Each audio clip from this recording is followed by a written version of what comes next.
like to extend a very warm welcome to the lady that I thought was Brandy's friend or sister.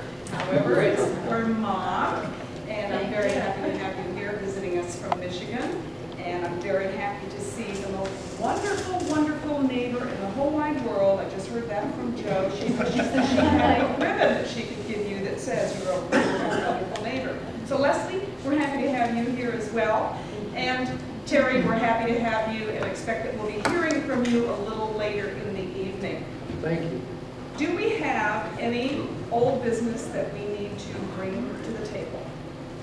Oh, let me welcome back Dorothy. I'm sorry. We haven't seen Dorothy for a while. She is a former president of Suncoast Toastmasters and a wonderful, wonderful speaker storyteller. We hope to see more of you. And welcome back Bill Riddle and Jerry Davies. There's kind of and Gwen, we haven't seen you for a while. Alumni section. And you don't have to sit in the back. I guess you do have to sit in the back. Do we have any new business that we need to bring to the table? How are nominations going? The nominating committee has not yet approached the nominees. But that will be happening within the next 24 to 48 hours. At that point, we'll be able to let you know the way things are setting up. That has not happened yet.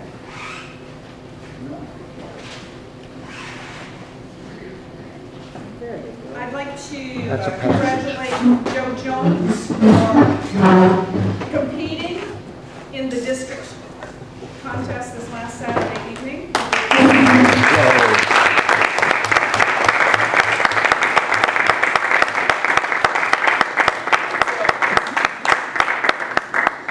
He didn't take first place like we thought he would, but he certainly did a wonderful job, and we know how hard you tried, Joe. You are an excellent storyteller. You are an excellent speaker, and we're hoping that you are going to just grab that little gold ring when it comes around and go around the second time. Madam President, if Joe would have won first, I think he would have been the first in the history of Suncoast. He would have been the first. He can do it next year. Madam President, I was there and I heard him. He did a wonderful job. I was really pleased. I hadn't heard the story before, and I heard he had done it twice. So I always love his stories, and I thought he did a fantastic job. Yeah, thank you. Sitting next to Gwen, and there was a little fact that not many people knew. The first contestant was the same gentleman who took the district and the regional contest. And it was such a brutal competition that even him didn't place at all.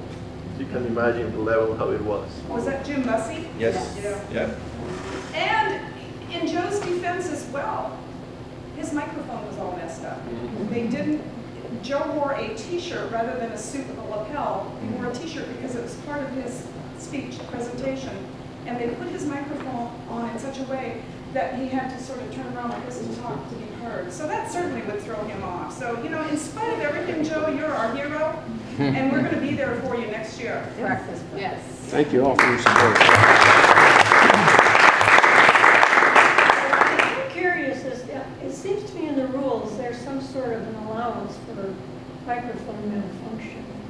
Am I right about that? Actually, a lot of things malfunction, if you ask me. It was an overloaded room. Yeah. There were technicalities with the sound system to start with. All contestants had to wrestle with a lot of issues. It was very difficult for anyone to walk around. It was that, yes. Patient, gives a speech, tells a story. That particular person probably is hoping to get the first place ribbon.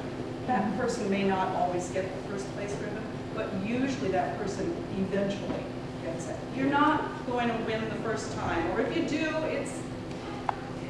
you're very, very lucky. But you do need to keep trying. Just keep trying. And we know that Joe has such a natural talent that there's just no way he can go except up.